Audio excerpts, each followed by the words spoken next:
या भगवान शिव के मंदिर तक जाकर एक लोटा जल चढ़ाते हैं। शिव महापुराण की कथा कहती है कि आप जैसे पारस को लोहा छू ले,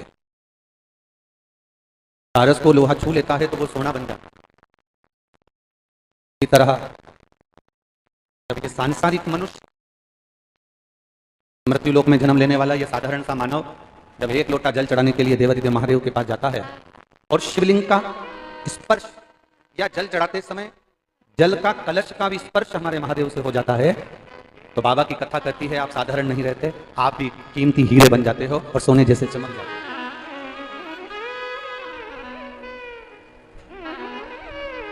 शिव मंदिर में जाना, भगवान शंकर की शरणागति को प्राप्त करना, भगवान शंकर के स्मरण को प्राप्त करना। थोड़ा शिव मंदिर तक पहुंचना, भगवान शंकर की मंदिर पर जाना या कथा तक पहुंचना, भगवान शंकर की भक्ति करना, ये शिव की कृपा के बिना संभव नहीं हो सकता, भगवान शंकर की करुणा के बिना संभव नहीं हो सकता। जब तक भगवान शिव कृपा ना करे, भगवान शंकर की करुणा ना हो, भगवान शंकर की करुणा ना हो, भगवान शिव की कृपा ना हो, तब तक ये संभव नहीं। आपसे एक बात पूछें, आप उत्तर देंगे। हमारा विश्वास करता है अगर आपको कोई आशीर्वाद देता है, बुजुर्ग लोग जब आशीर्वाद देते हैं तो कहते हैं 100 साल जियो, बोलते कि नहीं बोलते? भगवान की कृपा हो जाए, आप 100 साल जियो, भगवान की करुणा हो जाए, भगवान आपकी आयु बढ़ाए, खूब जियो, 100 साल तक खूब राज करो, बाबा की कृपा बने। मान लो आशीर्वाद देने वाले ने आशीर्वाद दिया, आशीर्वाद देने वाले ने आशीर्वाद दिया कि आप 100 साल जियो, और मान लो कोई आशीर्वाद तुमको दे और के 65 साल जियो, 70 साल जियो, 35 साल जियो, 40 साल जियो, आपको वो आशीर्वाद अच्छा लगेगा क्या? अरे बोलो तो जम के नहीं लगेगा। आशीर्वाद कोई दे रहा है और वो कह रहा है कि 100 साल जियो, तो उसके मुख से सुनने में तुमको अच्छा लगेगा। आशीर्वाद कोई दे रहा है और आपने उसके मुंह से सुना कि 100 साल जियो, तो आपको सुनने में अच्छा लगेगा। पर यदि कोई कहे कि आप 65 साल जियो, 70 साल जियो, 35 साल जियो, 40 साल जियो, तो आपको सुनने में अच्छा नहीं लगेगा। शिव महापुराण की कथा कहती है आधा अधूरा सुनना अपने को अच्छा नहीं लगता। उसी तरह शिव महापुराण की कथा कहती है कि जब भी भोलेनाथ के पास में जाना, शिव महापुराण की कथा में जाना, या शंकर जी के शिवालय में देवालय में एक लोटा जल समर्पित करने के लिए जाना, शिव महापुराण की कथा कहती है कभी अधूरे मत जाना। जैसे राम मंदिर में नारियल को फोड़ा जाता है, भगवान कृष्ण के यहाँ नारियल को फोड़ा जाता है, जैसे गणेश जी के मंदिर में नारियल को फोड़ा जाता है, जैसे हनुमान जी के मंदिर में नारियल को फोड़ा जाता है, सारे देवताओं के मंदिर में नारियल को फोड़ा जाता है, चढ़ाया जाता है, तोड़ा जाता है। केवल एक शंकर जी का मंदिर ऐसा होता है जहां नारियल को फोड़ा नहीं जाता, पूरा की पूरा देवादिदेव महादेव को दिया जाता है। सारे देवताओं को अगर चावल का दाना टूटा भी चढ़ गया तो स्वीकार होता है, पर महादेव की कथा कहती है कि मुझे 1 किलो, 2 किलो, 5 किलो या 1 मुट्ठी चावल चढ़ाने की जरूरत नहीं है। शिव की कथा कहती है एक दाना चढ़ाना, पर वो दाना खंडित ना हो, वो पूर्ण हो, पूर्ण, आधा नहीं चाहिए, टूटा हुआ नारियल नहीं चाहिए। बाबा की कथा कहती है कि मुझे जो देना वो पूर्ण समर्पित होकर देना, मुझे जो देना वो पूरा की पूरा आखा की आखा देना, आखा की आखा दीजिए, पूर्ण दीजिए, उसको तोड़ा ना जाए। शिव महापुराण की कथा कहती है, भगवान शंकर का संवाद करता है, शिव महापुराण की कथा कहती है कि भगवान के मंदिर में जाना या शिव महापुराण में जाना, आधे मत जाना। बैठे यहां पर हो, मन घर पर लगा हुआ, बैठे यहां पर हो, ध्यान चप्पल में लगा हुआ, बैठे यहां पर हो, मन कहीं और लगा हुआ, ऐसे कथा में जाने से कोई लाभ नहीं। आज आप कथा के विराम दिवस पर आए हो, लाखों की संख्या में यहां पहुंचे हो, जमीन पर जहां जगह मिल जाए, जहां तुम्हें जगह मिल जाए, ब्रज की रज में, भूमि पर, वहां आराम से बैठना। आज विराम दिवस की जब कथा हो, कथा का जब 12 ज्योतिर्लिंग का संवाद पूरा हो जाए, कथा की आरती हो जाए, तब अपने इस पल्लू को उस भूमि पर नमन कर कर देवादिदेव महादेव से कहकर जाना, बाबा पहली बार मैं इस कथा पंडाल में बैठकर कथा सुन रही हूं, तो ऐसी कृपा करना कि मेरी झोली खुशियों से भरना, मैं फिर कथा के पंडाल में पहुंचूं, ऐसी करना। उससे विनय कर कर जहां जगह मिले वहां बैठकर उससे प्रार्थना कर कर दिल से जाना, वो दिल से देता है, वो देने में कमी नहीं रखता महाराज। उसको पूर्ण समर्पण चाहिए, अधूरा समर्पण मेरे बाबा को नहीं चाहिए। आपका आधा मन यहां लगा, आधा मन कहीं लगा, तो वो बाबा को स्वीकार नहीं। कि तेरी कृपा बिना ना हिले बाबा को पूर्ण समर्पण आपका, आपकी पूर्ण भक्ति, पूर्ण विश्वास, पूर्ण दृढ़ता, पूर्ण भरोसा मेरे महादेव को चाहिए। आधा भरोसा नहीं, आधी दृढ़ता नहीं, आधा विश्वास नहीं। एक पति पत्नी नाव में घूम रहे थे, जहाज में, और जहाज में घूमते घूमते पति पत्नी दोनों जहाज में जा रहे थे। जाते जाते जहाज में समुद्र के अंदर भयंकर लहरें चालू हो गई, सुनामी लहरें पड़ने लगी। सुनामी लहरें पड़ रही थी। पत्नी ने देखा कि पति ना जाने कहां गया और यहां तो लहर चल रही है, और मैनेजर ने अनाउंस कर दिया है, पायलट ने अनाउंस कर दिया है, जहाज चलाने वाले उस नाविक ने अनाउंस कर दिया है कि यह जहाज आधे घंटे के अंदर डूबने वाला है, जिसको बचना हो वो बचे। लोग जहाज में जो ट्यूब पड़े थे उन ट्यूब को फेंक फेंक कर जाने लगे, छोटी छोटी नौकाएं पकड़ कर जाने लगे, जो तैरना जानता था वो कूद कर जाने लगे। मैनेजर बार बार अनाउंस कर रहा है कि ये जहाज डूबने वाला है। पत्नी अपने पति को ढूंढती ढूंढती पहुंची तो ऊपर जहाज पर जाकर देखा तो पति खड़ा था, सुनामी लहरों का आनंद ले रहा था, सुनामी लहरों का सुख ले रहा था। पत्नी ने अपने पति से कहा, सुनो, जहाज चलाने वाले उस मैनेजर ने कह दिया है, पायलट ने कह दिया है कि यह जहाज डूबने वाला है। सब अपने अपने बीवी बच्चों को बचा रहे हैं, सब अपने अपने परिवार को बचा रहे हैं, चलो आप भी हमें बचाइए, चलो आप भी हमें बचाओ। पति लहरों का आनंद ले रहा था, उसने अपनी पत्नी की बात का स्मरण नहीं करा, उसने अपनी पत्नी की बात को नहीं सुना, वो तो बस केवल सुनामी लहरों का सुख ले रहा है, सुनामी लहरों का आनंद ले रहा है। थोड़ी देर बाद पत्नी नीचे गई, फिर वापिस ऊपर आने के बाद पत्नी ने फिर कहा, देखो मैं मर जाऊंगी, सब अपने अपने पत्नी और बच्चों को बचा रहे हैं, आप मुझे बचाओ, मैं मर जाऊंगी। मुझे लगता है कि तुम मुझे मरा हुआ देखना चाहते हो, इसलिए बचाना नहीं चाहते। तुम मुझे मरा हुआ देखना चाहते हो, इसलिए मुझे बचाना नहीं चाह रहे। मैं जान गई हूं आपकी राय, मैं आपको समझ गई हूं अच्छे से, आप मुझे मरा हुआ देखना चाहते हो। इतने में पति को क्रोध आया, पति ने जेब में से बंदूक निकाली, पत्नी के सिर पर रख दी। मरो मरो करती है, मैं तुझे अभी मार डालता हूं। बंदूक निकालकर पति ने अपनी पत्नी के सिर पर रखा और कहता, अभी तुझे मार डालता हूं। पत्नी हंसने लगी, पत्नी मुस्कुराने लगी, पति हंसी ठाका लगाकर। पति ने पूछा, क्या हुआ? पत्नी कहती है, मैं जानती हूं कि तुम मेरे पति हो, तुम मुझे मार नहीं सकते, ये मैं अच्छे से जानती हूं। पति ने कहा, तेरे सिर पर बंदूक रखी है, खटका दबने वाला है, और तू कह रही है कि मैं तेरा पति हूं, तुझे मार नहीं सकता। उसी तरह जैसा तेरा मुझ पर भरोसा है, पति कहता है, मुझे मेरे भोलेनाथ पर भरोसा है, वो मुझे डूबने नहीं दे सकता। मुझे मेरे भोलेनाथ पर भरोसा है, वो मुझे डूबने नहीं देगा, वो डूबने नहीं दे सकता। भरोसा टूटे कैसे? एक पत्नी ने लिखा है, गुरुजी,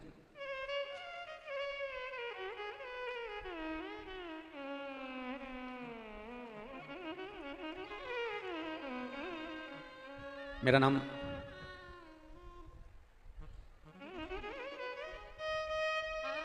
शिवानी गुप्ता है, मैं उत्तर प्रदेश छिबरामऊ जिला कन्नौज की रहने वाली हूँ। कहीं बैठी हैं? कहीं बैठी हो तो हाथ हिला सकती हैं। मेरा नाम शिवानी गुप्ता है, मैं उत्तर प्रदेश छिबरामऊ जिला कन्नौज की रहने वाली हूँ। मेरे पति का नाम सचिन है। कहीं बैठी हो तो हाथ हिला सकते हैं, कहीं बैठी हो तो अपना हाथ हिला सकते हैं। मेरे पति का नाम सचिन है गुरुजी। आप भी एलईडीओं पर इस पत्र को पढ़ सकते हैं और आस्था चैनल पर भी इस पत्र को आप पढ़ सकते हैं। मेरे पति का नाम सचिन है गुरुजी। मेरे बाबा का मैं क्या वर्णन करूं गुरुजी। मेरे पति के मुंह में एक छाला हो गया। मैंने डॉक्टर को दिखाया तो डॉक्टर ने जांच के लिए कहा। जांच कराने के लिए लखनऊ गई तो जांच में कैंसर निकला। जब जांच में कैंसर निकला फिर हमारी दीदी ने कहा कि तू परेशान मत हो, डॉक्टर का इलाज करवाती रहे और साथ में पशुपतिनाथ का व्रत करना शुरू कर। मैंने मेरी बहन से पशुपतिनाथ के व्रत का वर्णन सुना, 1 लोटा जल और बेलपत्र चढ़ाना शुरू करा। गुरुजी, मैंने अपने पति की शिवजी से चढ़ी हुई एक बेलपत्र लाकर अपने पति को देना प्रारंभ करा। पति को बेलपत्र देती, खिलाती, वो बेलपत्र खाते। फिर मैंने आगरा में डॉक्टर को दिखाया तो डॉक्टर ने कहा इनका ऑपरेशन करना बहुत जरूरी है, कैंसर और फैले उससे अच्छा है कि इसका ऑपरेशन कराओ। हमने ऑपरेशन की हां भर दी। गुरुदेव, जब ऑपरेशन की हां भरी तो उनके मुख में से 18 गठाने निकाली गई। आप इस पत्र में पढ़ेंगे तो आप देखेंगे कि उनके मुख में से 18 गठाने निकाली गई। और 18 गठान निकालने के बाद शिव की कृपा किसको कहते हैं बाबा, वो देखिए। लखनऊ में जांच में कैंसर था, दिल्ली में जांच में कैंसर था, और आगरा में जब गठाने निकाली गई उन गठानों को मुंबई भेजा गया और वहां जांच कर जब गठाने आई तो उस गठान में से कैंसर समाप्त हो चुका था। ये शिव, ये शंकर की करुणा।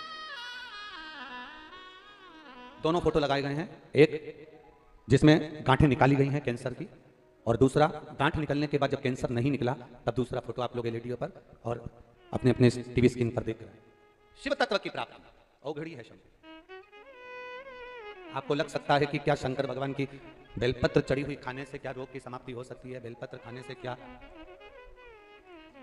शिव जी पे चढ़ा हुआ जल पीने से क्या दुख का निवारण हो सकता है? शंकर भगवान पे चढ़े हुए जल को पीने से क्या हमारा दुख समाप्त हो सकता है? शिव जी पे चढ़ी हुई एक बेलपत्र का फल क्या हमको जीवन का आनंद दे सकता है? मेरी जीजियों, थोड़ा कष्ट परमात्मा जरूर देता है।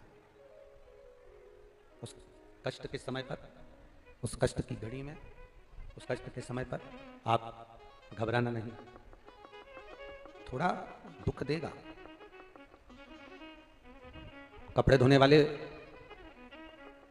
किसी नारी या पुरुष को देखना जो कपड़े को धोता है ना, जो कपड़े को धो रहा है उस नारी पुरुष को जरा देखिए। थोड़ा आवाज सब दूर की बढ़ा के रखो, लोग बात पीछे से करें। सब जगह की आवाज बढ़ा दो, भीड़ बहुत ज्यादा मात्रा में है तो आवाजें उधर बाहर की सब जगह की आवाज बढ़ा दो।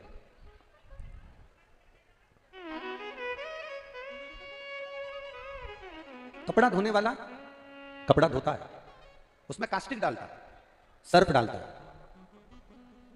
कास्टिक डालेगा, सर्फ डालेगा, उसको धोएगा, कूटेगा, रगड़ेगा, पीटेगा, तब जाकर कपड़ा उज्जवल हो पाता है, साफ हो पाता है। तब कपड़ा साफ हुआ, तब कपड़ा साफ कहलाया। कपड़ा उज्जवल हुआ, धोया, रगड़ा, कास्टिक डाला, उसको पानी में खंगाला, खूब कूटा पीटा, तब कपड़ा जाकर साफ हुआ।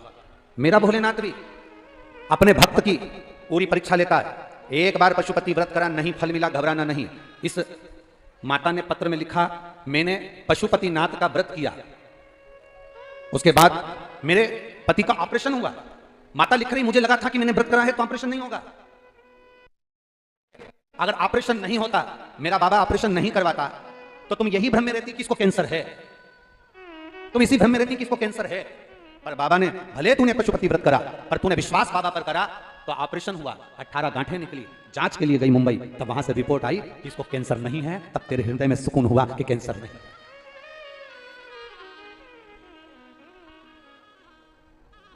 हमें दोष होने के बाद भी हमारा परमात्मा यदि हमारा साथ दे रहा है, हमें बहुत पाप कर्म होने के बाद भी अगर वो साथ दे रहा है, तो उसमें उसका धन्यवाद देना चाहिए। एक पत्र और है, देखिए उस पत्र में क्या लिखा।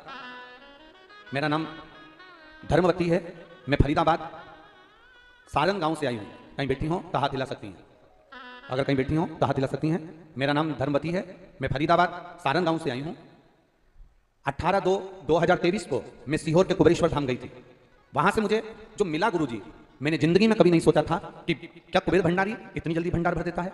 मेरे छोटे बेटे की एक आंख में रोशनी नहीं थी, एक आंख में जब रोशनी नहीं थी, कहीं बैठी हो तो हाथ हिला सकती हैं, अगर कहीं बैठी हो तो हाथ हिला सकती हैं। कहाँ है? हाँ ठीक है, हाथ हिला दो एक बार ऐसे। श्री शिवाय नमस्ते। वापिस एक बार हाथ हिला दीजिए। गुरुदेव, मेरे छोटे बेटे की एक आंख में रोशनी नहीं थी, बचपन से ही उसकी आंख की रोशनी नहीं थी। डॉक्टरों ने बोला था इसकी आंख में बचपन से रोशनी नहीं है और ये ऑपरेशन के बाद भी रोशनी नहीं आएगी क्योंकि इसकी आंख बचपन से ही बेकार है। जब डॉक्टरों ने हाथ टेक दिया, मैं उसे रोज 1 लोटा जल देती और वो सुबह से भगवान देवादिदेव महादेव को चढ़ा कर आता। बाबा का जल आंखों में लगा था। बाबा, तब किसी के कहने पर मैं सीहोर गई, वहां से रुद्राक्ष चलाई, उसका पानी गलाती और उस पानी को शिव जी पर चढ़ाती और शंकर भगवान को चढ़ाते चढ़ाते उसकी आंखों में लगाती। गुरुदेव, मैं बाबा का क्या गुणगान करूं गुरुदेव, कभी जिंदगी में भूतो ना भविष्य थे वो मेरे बाबा ने करा।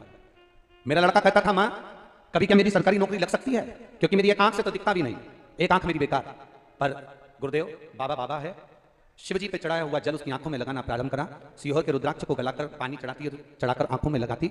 बाबा ने ऐसी कृपा कर दी गुरुदेव, उसकी आंख की रोशनी धीरे धीरे बढ़ना प्रारंभ हो गई और जो बचपन से आंख गई हुई थी उसकी रोशनी बढ़ी। और बाबा की कृपा से सारी जांचें होने पर मेरे बेटे का सिलेक्शन, जो सोच नहीं सकते कि इसकी आंख नहीं थी, और बाबा की कृपा से इंडियन आर्मी में मेरे बेटे का सिलेक्शन हुआ। मैं बाबा को धन्यवाद देती हूँ। बधाई बहन आपको, एक बार दोनों हाथ हिला दीजिए। हर हर महादेव। बैठिए। शंभू की कृपा, ओघड़दानी की दया ही ऐसी है।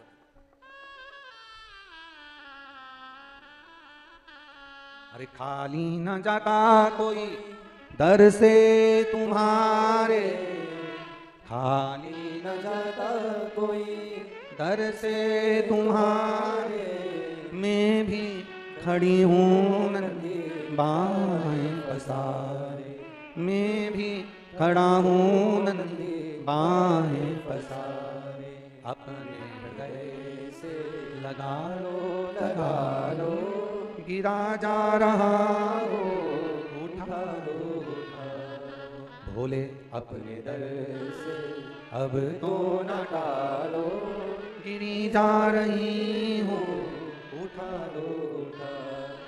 हम उस पर भरोसा करते हैं, हम उस पर विश्वास करते हैं, उस पर दृढ़ता रखते हैं। हम उसके भरोसे जीते हैं। जब हम उसके सहारे जीते हैं, हम उसका भरोसा रख कर जीते हैं। जब हम उसके भरोसे पर चलते हैं तो वो भी हमारा हाथ पकड़कर पार करता है, हाथ पकड़कर पार करता है। ए मेरी ब्रज की जीजियों और मेरे ब्रज के जीजाओं, मेरी बेटियों, मेरे बेटाओं, एक बात का स्मरण आपकी जिंदगी में रखना, एक बात का स्मरण आपके जीवन में रखना, वो पिता है जगत का। भगवान नारायण के भी अगर कोई पिता कहलाए हैं तो वो देव अधिदेव महादेव कहलाए हैं।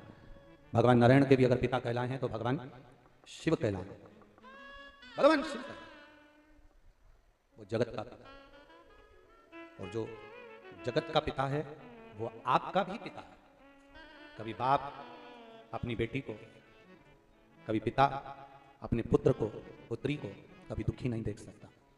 आप इतना जरूर करो कि उसके मंदिर में रोज एक लोटा जल चढ़ाना प्रारंभ करो।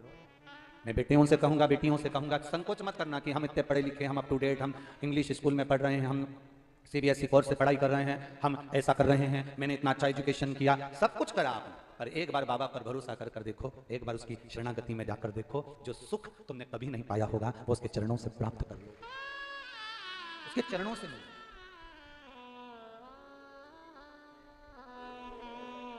वो साधारण नहीं है मेरा देवादिदेव महादेव। सुख और आनंद दोनों में अंतर होता है।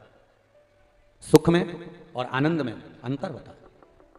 होटल में जाकर बैठकर अकेले खा लेना सुख है, होटल में जाकर अकेले बैठकर खा लेना सुख है, पर थोड़ा सा भोजन बनाकर ले जाकर पूरे परिवार के साथ बैठकर खा लेना आनंद है।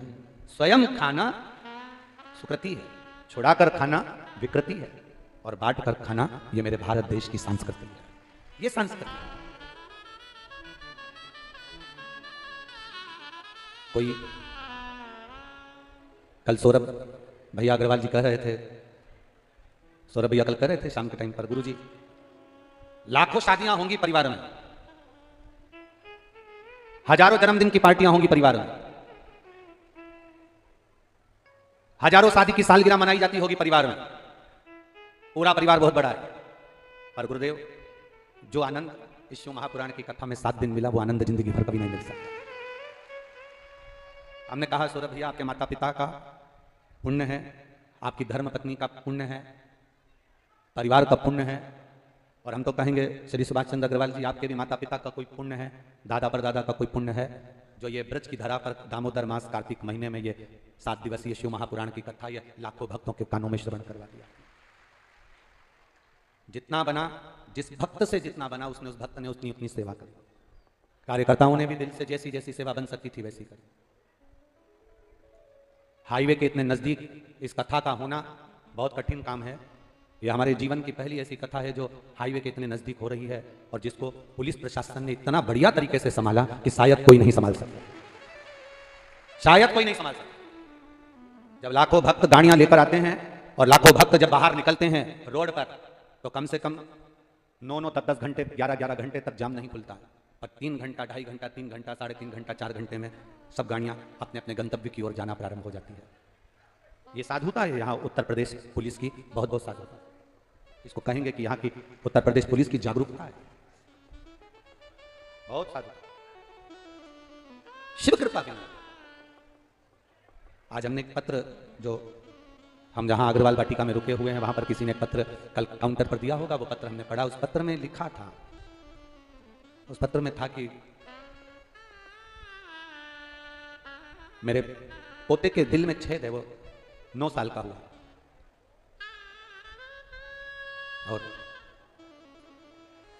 वो 9 साल का बेटा है, उसके दिल में छेद है। पत्र हम जहां रुके हैं अग्रवाल वाटिका में वहां रखा है, और मेरा पोता 9 साल का, उसके बेटा है, उसका पोता नहीं बेटा, उसके हृदय में छेद है। बहुत गरीब हैं हम। मैं दूसरे के यहाँ पर बर्तन मांजती हूँ और बर्तन मांजने का कार्य करती हूँ। डॉक्टर ने बेटे के ऑपरेशन का बोला है और ऑपरेशन कराने का कहा। यहीं कहीं मथुरा के आसपास की हैं वो। जब बेटे के ऑपरेशन का कहा लड़का एक ही है, हृदय में छेद है, ऑपरेशन कराऊं तो कैसे कराऊं, धन भी इतना नहीं। और डॉक्टर कहता है कि ऑपरेशन होने पर इसका क्या होगा हम नहीं कर सकते। कई बार छोटा बच्चा है कोमा में ना जाए या वेंटिलेटर पर ना पड़ा रहे, उतना धन तुम्हारे पास में नहीं है,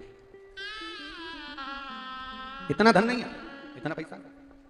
अब किसी जगह पर जब वो बर्तन मांजने के लिए गई और वहां टीवी पर कथा सुन रही थी, और वो सेठानी के साथ में जमीन पर बैठकर कथा सुनने बैठ गई, और कथा में उसने पीपल के पत्ते का उपाय श्रवण कर लिया। उस दिन उसको उपाय भी मिल गया कि पीपल के पत्ते का अग्रभाग का सेवन, वो उसने सुन लिया। अशोक सुंदरी का स्मरण कर उसने अपने बच्चे को कराना प्रारंभ करा। फिर उसने वापिस सरकारी हॉस्पिटल में जांच कराई तो उसका बच्चे का जो हृदय का छेद था वो बाबा की कृपा से भर चुका था।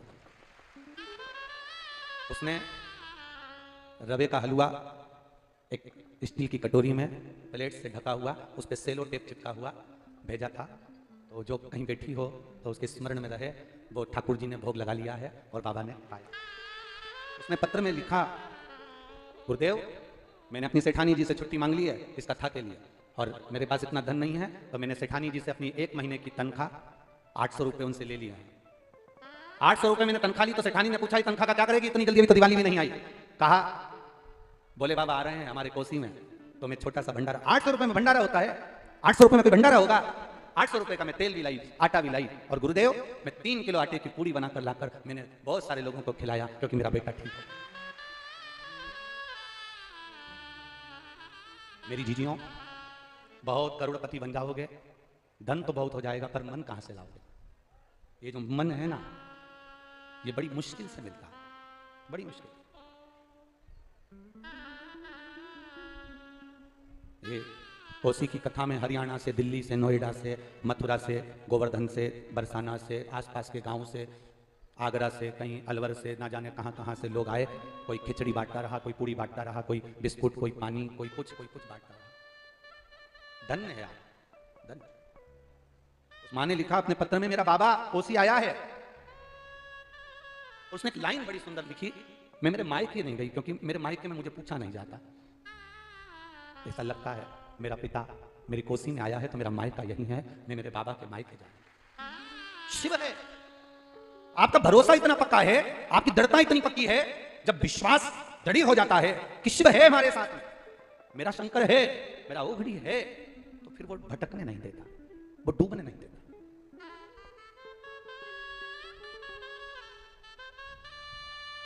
इस पत्र में किसी ने डायरी भेजी है, पूरी डायरी खाली है, पर आगे एक माँ ने लाइन लिखी है। उन्होंने लिखा, मैं संपूर्ण ब्रजवासियों की तरफ से, आप एलईडी पर इस पत्र को पढ़िए, आस्था चैनल पर इस पत्र को पढ़िए, मैं नमन करती हूँ संपूर्ण ब्रजवासियों की तरफ से, कोटि कोटि प्रणाम करती हूँ। मेरा नाम रश्मि है, पति का नाम जगन सिंह है, मेरा मायका मथुरा है। कहीं बैठी हो तो हाथ हिला सकती हैं, अगर कहीं बैठी हो तो अपना हाथ हिला सकती हैं। मेरा नाम रश्मि है, पति का नाम जगन सिंह है, मेरा मायका मथुरा है, मैं अपने ससुराल आगरा से आई हूँ, हम 3 लोग आए हैं गुरुजी यहाँ। गुरुदेव जब पत्र में लिखा, उन्होंने द्वापर था तब मेरे शंकर भगवान कृष्ण जी से मिलने के लिए आए थे। आज कलयुग में ऐसा लग रहा है कोसी में वापिस महादेव कृष्ण से मिलने के लिए आए। आज लग रहा है कि मेरा शिव वापिस इस ब्रज की धरा में मेरे ठाकुर से मिलने के लिए आया। ये विश्वास, आपकी दृढ़ता। कष्ट आ सकता है जीवन में, जब दुख आए, कष्ट आए, दुकान 4 दिन नहीं चलती, 8 दिन नहीं चलती, तकलीफ आ जाती है, हम ना जाने कहां कहां जाकर भटक जाते हैं। कोई ने कह दिया वहां चले जाओ, वो बाबा भभूति दे देगा तो उससे तुम्हारा काम हो जाएगा। कोई कहेगा वहां चले जाओ, वहां से नारियल मिल जाएगा तो तुम्हारा काम हो जाएगा। कोई कहेगा वहां चले जाओ, वहां से ये लिया ना, एक मौली लिया ना, बांध देना तो काम हो जाएगा। शिव महापुराण की कथा कहती है, दुनिया में अगर जन्म हुआ है, संसार में अगर पैदा हुए हो, तो चाहे सियोर वाला महाराज हो, चाहे दुनिया का कोई महाराज हो, चाहे दुनिया का कोई व्यक्ति हो, उसे अपने कर्म को तो भोगना ही पड़ता है। कर्म गति बड़ी प्रबल है। मेरे राम जी महाराज प्रकट हुए, मेरे राम जी प्रकट हुए, उनके जन्म की तारीख बड़ी सुंदर थी। रामचरितमानस में लिखा, 9वीं तिथि, सुंदर चैत्र महीना, दोपहर 12 बजे मेरे राम जी महाराज का प्रकट हुआ। कितना सुंदर मुहूर्त था, कितनी सुंदर तिथि थी। उसके बाद भी राम जी महाराज को वन तक जाना पड़ा। जब उनका विवाह हुआ, एक से बढ़कर एक विद्वान दशरथ जी की सभा में बैठे हुए थे, एक से बढ़कर एक विद्वान जनक जी की सभा में बैठे हुए थे। जब जानकी और राम जी का विवाह हुआ, उसके बाद भी माता जानकी को और राम जी को वन जाना पड़ा। लिखा हुआ है, उसे कोई टाल नहीं सकता। बस इतना जरूर है, राम जी के जीवन में भी जब तकलीफ आई तो राम जी ने केवल एक काम करा, रामेश्वर धाम की स्थापना कर लंका पर जब चढ़ाई करी तो जीत कर वापिस आए। भगवान कृष्ण के जीवन में अगर तकलीफ आई, 16,108 रानियां थी, एक भी रानी से जब औलाद नहीं हुई, 16,108 रानियों से गर्भ नहीं ठहरा, संतान नहीं हुई, तब भगवान कृष्ण ने गर्गाचार्य बाबा को बुलाकर भगवान शंकर की पूजन कराई। एक एक रानी के साथ 11-11 दिन तक बैठकर भगवान कृष्ण ने शंकर जी की आराधना करी। तब शिव जी ने आशीर्वाद दिया, एक एक रानी से 11-11 संतान होगी। 10 छोरा 1 छोरी, 1,77,186 भगवान कृष्ण के बच्चे हुए। शिव जी की कृपा से संतान की प्राप्ति हुई। जब कहीं ना कहीं जीवन में इंद्र को तकलीफ हुई, तब शिव की आराधना करी। गरुण वरुण जितने देव हैं संसार के 33 कोटि देवताओं को निकाल कर देखिए, जिसके जीवन में तकलीफ आई, स्वयं नरसिंह भगवान का अवतार हुआ, स्वयं नरसिंह भगवान प्रकट हुए, क्रोध समाप्त नहीं हुआ। लक्ष्मी जी को देखा, लक्ष्मी जी रो पड़ी, करूं तो करूं क्या। लक्ष्मी जी से देवऋषि नारद ने कहा शिव जी की आराधना करो। लक्ष्मी जी ने शंकर जी की आराधना करी। शिव जी ने आकर पूछा क्या चाहती हो। मेरा पति क्रोध कर रहे हैं, नरसिंह भगवान बन गए, सबको फाड़ रहे हैं, सब तोड़ रहे हैं, कुछ कृपा कर दो, मेरे पति का क्रोध समाप्त कर दो। तब भगवान शंकर ने सरम्भेश्वर अवतार धारण करा, नरसिंह भगवान को अपने पंजों में उठा लिया और पंख से उड़ते उड़ते बद्रिकाश्रम के अलकनंदा नदी में डाल दिया। तब जाकर नरसिंह भगवान का क्रोध समाप्त हुआ। लक्ष्मी जी को कष्ट लगा तो उन्हें शिव की आराधना करी। एक बार स्वयं भगवान कृष्ण के जीवन में जब तकलीफ आई तो शिव की आराधना करी। जब राधा स्वयं राधा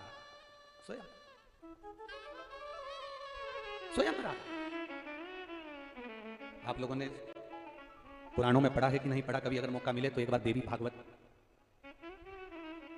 स्कंद पुराण, ब्रह्म वैवर्त पुराण, काली चरित्रामृत, एक बार अगर समय मिले तो आप इनको पढ़ेंगे तो उसमें आपको मिलेगा। ये दुनिया के लोग जो राधे राधे कहते हैं, राधा है कौन? है कौन राधा? काली रसअमृत को पढ़ना, कभी स्कंद पुराण को पढ़ना, कभी मौका मिले एक बार देवी भागवत को पढ़ना, उसमें आपको मिलेगा कि राधा और कोई नहीं, शंकर का ही एक स्वरूप है, और कृष्ण और कोई नहीं, मां काली पार्वती का ही एक स्वरूप है। ये दूसरे नहीं, दोनों एक स्वरूप। आप कभी पढ़िए, और अगर पोथी पढ़ने का भी समय ना मिले, पुराण पढ़ने का भी समय ना मिले, तो एक बार नेट पर सर्च कर देखना। अगर पोथी और पुराण भी नहीं उठा सकते, इतना समय नहीं है, तो एक बार सर्च कर देखना कि भगवान शंकर और भगवान पार्वती, माता पार्वती और शिव कैलाश धाम पर बैठे आनंद के साथ विहार कर रहे, बैठे हुए चर्चा कर रहे, और शिव जी पार्वती को, पार्वती शिव जी से कुछ संवाद कर मांग लेती हैं वर। उसका एक सुख द्वापर में मिला है। आप कई माताएं कहती हैं हम भ्रम में पड़ गए गुरुजी, हम श्री शिवाय नमस्तुभ्यं बोलें कि राधे राधे बोलें, हम राधे राधे बोलें कि श्री शिवाय नमस्तुभ्यं बोलें, कि हम ओम नमः शिवाय बोलें, कि हम राम नाम बोलें, कि हम कौन सा नाम बोलें। हम कहते हैं तुम जो चाहो वो बोलो, तुम राधे राधे बोलती हो, बोलते रहो, क्योंकि राधा भी शिव है और शिव भी राधा है। तुम्हें जो बोलना है बोलो, तुम राम भी कर रहे हो तो मेरा शंकर का गुणगान है, तुम शिव भी कर रहे हो तो मेरे राम और कृष्ण का गुणगान है। दुनिया के लोगों में भेद हो सकता है पर देवताओं में कभी भेद नहीं हुआ। लोगों ने कह दिया राम हमारे, कोई कहता कृष्ण हमारे, कोई कहता राधा रानी हमारी, कोई कहता है दत्ता हमारे, कोई कहती है देवी हमारी, कोई कहता है ये हमारे, कोई कहता है वो हमारे। और शिव महापुराण कोई भेद नहीं करती। शंकर जी के ऊपर जो कलश रखाता है जिसमें से बूंद बूंद पानी टपकता है, उसके 3 पाए होते हैं। कभी भी कलश रखने वाले उस त्रिकोणी के पाए 4 नहीं होते, 3 पाए होते हैं। ब्रह्मा, विष्णु और महेश, उसके ऊपर एक कलश रखा हुआ है, और वो कलश में से एक एक बूंद पानी नीचे गिर रहा है। ये ब्रह्मा, ये विष्णु, ये महेश, एक एक बूंद पानी नीचे गिर रहा है। मतलब ये बता रहे हैं कि हम तीनों एक हैं, हम में कोई भेद नहीं है। ये 3 ब्रह्मा विष्णु महेश से बता रहे हैं कि हम में कोई भेद नहीं, हम तीनों एक हैं। ये दुनिया की दृष्टि में भेद है पर हम में भेद नहीं है। तकलीफ आएगी, कष्ट आएगा, दुख आएगा, पर घबराना नहीं, कहीं इधर उधर मत भटकना। बहुत सारे मिलेंगे महाराज, कोई कहेगा हमारे पास आ जाओ, कोई कहेगा हमारे पास आ जाओ, कोई कहेगा हमारे पास आ जाओ, हम ये कर देंगे, हम वो पूजन करेंगे, हम ये दे देंगे, हम वो दे देंगे। ना ना ना ना, आपका दुख, आपको खांसी चली है तो आपको खांसना है, आपको छींक आई तो आपको छींकना है, आपका सिर दबा दुखा तो दवा आपको खाना है। उसी तरह दुख यदि जिंदगी में आपको आया है तो शंकर जी के मंदिर भी आपको जाना है, तो वो दुख काट दे, वो स्वयं काटे। अच्छा आपसे पूछें, ए ब्रजवासियों, ए मेरी जीजियों, ए मेरे जीजाओं और मेरी बेटियों, मेरे भाई, मेरे बेटे, बताएं जब घर में कर्जा बढ़ जाता है, बहुत ज्यादा कर्जा हो जाता है, तो घर में जो सोने की रकम होती है, जो सोने का सामान होता है, वो सुनार की दुकान पर चले जाता है। बोलो सही है कि गलत है? अरे बोलो तो जम के। कर्जा बढ़ने पर घर का, बहू का, माता का, पिता का जो सोना है, अंगूठी है, चेन है, कुछ सामान है, ब्रेसलेट है, तगड़ी है, हार है, कुंडल है, इतने दिन तक वो अलमारी में रखा रहा, इतने दिन तक वो तिजोरी में रखा रहा। कर्जा होने पर घर का सामान, घर का सोना सुनार की दुकान पर, गिरवे वाले की दुकान पर पहुंच जाता है, भैया ये रख लो। तो दुकान वाला भी कहता है क्यों घर का सोना लिया है, भाभी जी का जेवर लिया है, माता जी का पूरा जेवर लेकर आ गए, क्यों? तो उसने कहा बहुत दुख का समय चल रहा है, इसलिए सोने को तुम्हारे पास लेकर आया हूं। बहुत दुख का समय चल रहा है, कर्जे में हो गया, दुख का समय है, तकलीफ का समय है, इसलिए घर का सोना जो अलमारी में रखा रहता था, वो घर का सोना, घर का जेवर सुनार की दुकान पर पहुंच जाता है। दुख की घड़ी में, तकलीफ की घड़ी में घर का सोना जब सुनार की दुकान पर जा रहा है, तो ये कथा कहती है दुख की घड़ी में सोना दुकान पर जाए उससे अच्छा है दुख की घड़ी में आप महादेव के मंदिर तक जाओ, तो जीवन की सार्थकता। सोना दुकान पर जाने से तुम्हें सुख का अनुभव कितना होगा, कितना कर्जा चूकेगा। अगर सोना देवी दोगे, थोड़ा बहुत सोना अगर दो दोगे, थोड़ा बहुत पैसा आ जाएगा तो पूरा कर्जा थोड़ी ना चूक जाएगा।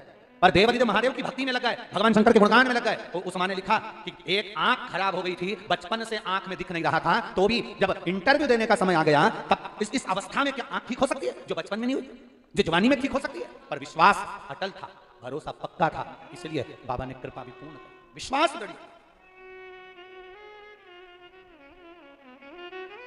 भरोसा पक्का था, उसने साथ दिया।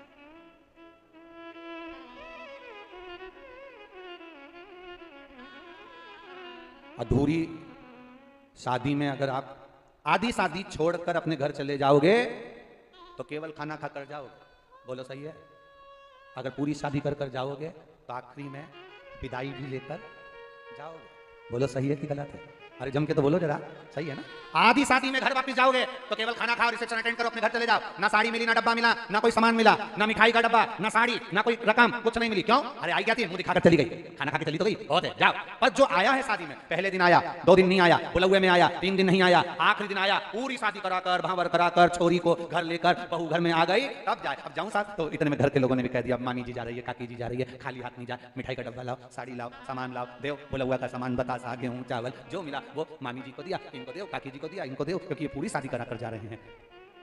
शिव महापुराण की कथा, आप भी आज कथा के विराम दिवस पर आए हो, कथा की आरती हो, कर्पूर गौरम हो, तब यहां से जाएं तो मेरा बाबा भी कहता है ये मेरी पूरा आशीर्वाद प्राप्त कर कर जाए, खाली हाथ ना जाए, ये आनंद लेकर पूर्णता में। मेरे बाबा को आधा चावल पसंद नहीं, मेरे बाबा को आधा नारियल पसंद नहीं, मेरे बाबा को कुछ खंडित वस्तु पसंद नहीं, वो पूर्ण रखता है, पूर्ण देता है। मेरा शिव बाबा, मेरा ओघड़दानी, मेरा शंकर, मेरा त्रिकालदर्शी कैलाशी अविनाशी आधा नहीं देता, पूरा देता, पूर्ण। मेरे बाबा दया करना, मैं तेरे भरोसे हूँ, भोले बाबा दया करना, मैं तेरे भरोसे हूँ। ना घर के भरोसे हूँ, ना परिवार के भरोसे हूँ, ना घर के भरोसे हूँ, ना परिवार के भरोसे हूँ। मेरे बाबा दया करना, मैं तेरे भरोसे हूँ, भोले बाबा दया करना, मैं तेरे भरोसे। हम भरोसा उस पर रखें, जब भरोसा रखेंगे तो खाली नहीं छोड़ेगा।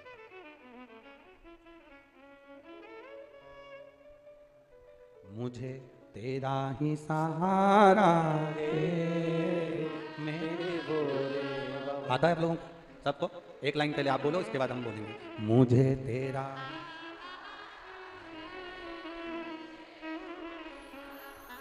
कब से खड़ी हूँ झोली पसार, क्यों न सुने तू मेरी पुकार। बोलो एक बार,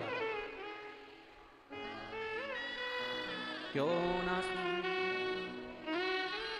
मुझे तेरा ही सहारा है, मेरे भोले बाबा, मुझे तेरा ही सहारा है, मेरे भोले। मेरा चैनल वालों से निवेदन है, बाहर के भी सारे पंडाल, रोड, सब जगह का कवर कर कर सबको दिखाएं बड़े भाव से।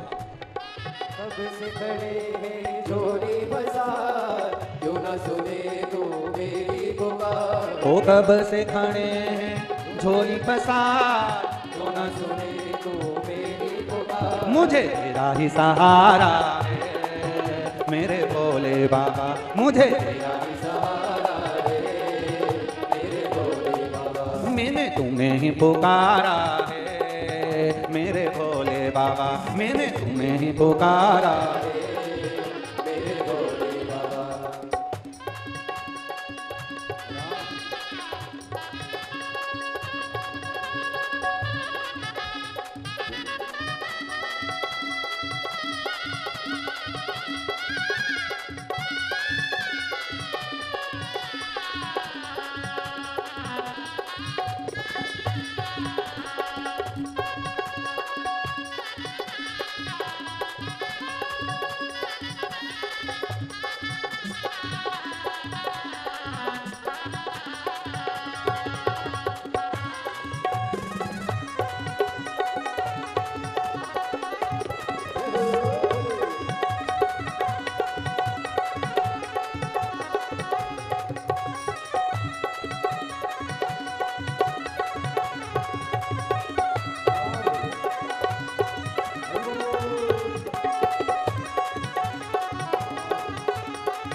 कब से खड़े हैं झोली पसार, क्यों न सुने तू मेरी पुकार। कब से खड़े हैं झोली पसार, क्यों न सुने तू मेरी पुकार। तेरा ही सहारा है मेरे भोले बाबा, मुझे मैंने तुम्हें ही पुकारा है मेरे भोले बाबा, मैंने तुम्हें ही पुकारा है मेरे भोले बाबा।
कब जमाने काम लेके आए, जिंदगी से आए कब जमाने काम लेके आए।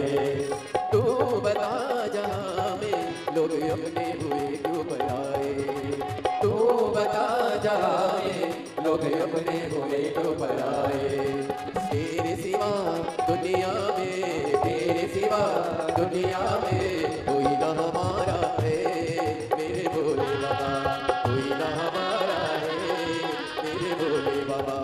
कब से खड़े हैं झोली पसार, क्यों न सुने तो मेरी पुकार। कब से खड़े हैं झोली पसार, क्यों न सुने तू मेरी पुकार। वो कब से खड़े हैं झोली पसार, क्यों न सुने तू मेरी पुकार। कब से खड़े हैं झोली पसार, क्यों न सुने तू मेरी पुकार। मुझे तेरा ही सहारा है मेरे भोले बाबा, मुझे तेरा ही सहारा है मेरे भोले बाबा। मैंने तुम्हें ही पुकारा है मेरे भोले बाबा, मैंने तुम्हें पुकारा है मेरे भोले बाबा। मुझे तेरा ही सहारा है मेरे भोले बाबा, मुझे तेरा ही सहारा है मेरे भोले बाबा। मैंने तुम्हें ही पुकारा है मेरे भोले बाबा, मैंने तुम्हें ही पुकारा है मेरे भोले। आ रहा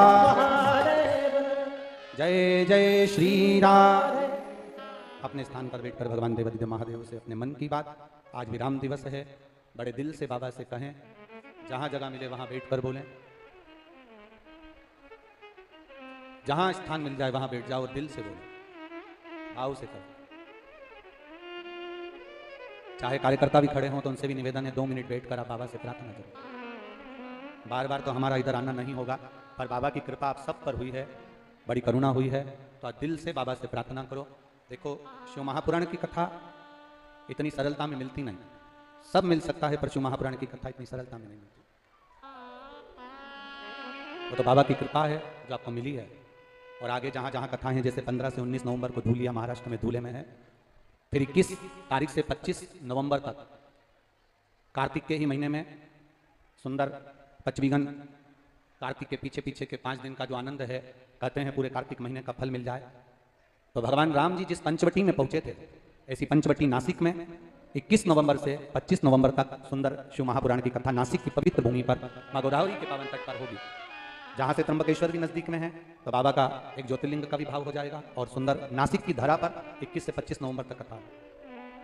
28 नवंबर से 2 दिसंबर तक ददरुआ धाम सुंदर आनंद के साथ में श्री डॉक्टर हनुमान जी के चरणों में कथा रहेगी। 5 दिसंबर से 11 दिसंबर तक बड़े जटाधारी जलगांव महाराष्ट्र में शिव महापुराण की कथा रहेगी। 16 दिसंबर से 20 दिसंबर तक अमरावती में रहेगी। तो ये तो शिव की कृपा से। आज कोसी वालों को ये कथा मिली बाबा की कृपा से। दिल से प्रार्थना करो, जहां जगह मिल जाए वहां बैठो, और सब साथ में बोलना। बाबा से प्रार्थना दिल से करना, भाव से निवेदन करना।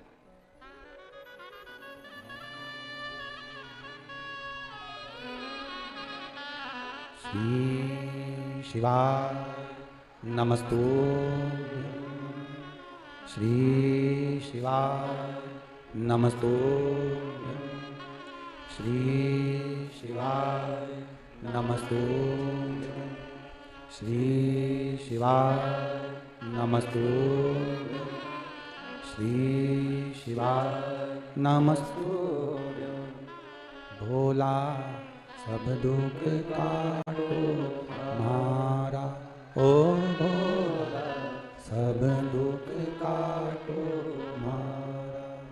शिव शंकर जब तेरी माला, भोले बाबा जब तेरी माला, भोला सब दुख काटो हमारा, ओ भोला सब दुख काटो हमारा। वेश है मंगल मंगलकारी, वेश है मंगल मंगलकारी। शमशान वासी हमारा, शमशान वासी हमारा, ओ भोला सब दुख काटो हमारा, ओ भोला सब दुख काटो हमारा। भगवान शिव की कथा करो, हमारे जीवन का दुख कटे। भगवान देवादिदेव महादेव ने एक लीला रची है। ललिता जी ने उन्हें सखी भाव की दीक्षा दी। अब ललिता जी ने जब सखी भाव की दीक्षा दे दी तो ललिता जी तो भगवान शंकर की भी गुरु कहला। शिव जी का एक गुरु ललिता जी के भाव में भी व्यक्त है। जब कृष्ण राधा का दर्शन नहीं होता तब ललिता जी का स्मरण होना चाहिए। राधा जी की अष्ट सखियों में से एक सखी ललिता जी, और इनको राधा जी की सखी बनकर भगवान शंकर का सबसे पहले ब्रजभूमि पर दर्शन हुआ तो ललिता जी को रास मंडली में हुआ। क्यों? क्योंकि ललिता जी के जो पिता थे विशोक जी, वो भगवान शंकर के बड़े भक्त थे, शिव के भक्त थे। जैसे कथा की जो शुरू होती है, शिव महापुराण जब प्रारंभ होती है तो उसमें देवराज नाम के ब्राह्मण की कथा आती है। आप लोगों ने श्रवण करी है। तो उसमें देवराज नाम के ब्राह्मण की कथा आती है कि देवराज शंकर जी के मंदिर में जाता है, चोरी का धन लेकर जाता है, बाद में बाहर निकलता है, बेलपत्री के पेड़ के नीचे उसके प्राण छूटते हैं और भगवान शंकर उसको नंदी पर बिठा कर कैलाश धाम लेकर जाते हैं। शिव उसको कैलाश धाम ले जाते। पर देवराज ने देवादिदेव महादेव से पूछा, मैं ब्राह्मण के घर में जन्म लिया परंतु मैंने कभी ब्राह्मण कर्म नहीं करा। मैं ब्राह्मण के घर में जन्म लेने के बाद भी मैंने कभी ब्राह्मण कर्म नहीं करा। झूठ मैंने बोला, बेईमानी मैंने करी, छल करा, प्रपंच करा, कपट करा, सब कुछ मैंने, चोरी करी, एक बार भी मैंने कोई पुण्य नहीं करा। फिर देवराज शंकर जी से पूछ रहा है कि मैंने कौन सा पुण्य कर दिया जो आप मुझे नंदी पर बिठाकर कैलाश धाम लेकर जा रहे हो? वो पुण्य कौन सा? ऐसा कौन सा पुण्य मैंने कर दिया जो आप मुझे नंदी पर बिठाकर कैलाश धाम ले जा रहे हो? तब शंकर भगवान ने कहा, देवराज तेरी माता, तेरी मां, तेरी माता मेरी आराधना में लीन रहती थी। एकांत में जब कहीं जाती मार्ग से किसी वृक्ष के नीचे मेरा शिवलिंग उसको दिख जाता तो वृक्ष की पत्ती को तोड़कर, उसके पास फूल नहीं रहता, पुष्प नहीं रहता, वृक्ष की पत्ती को तोड़कर वो मेरे शिवलिंग को समर्पित कर दी थी।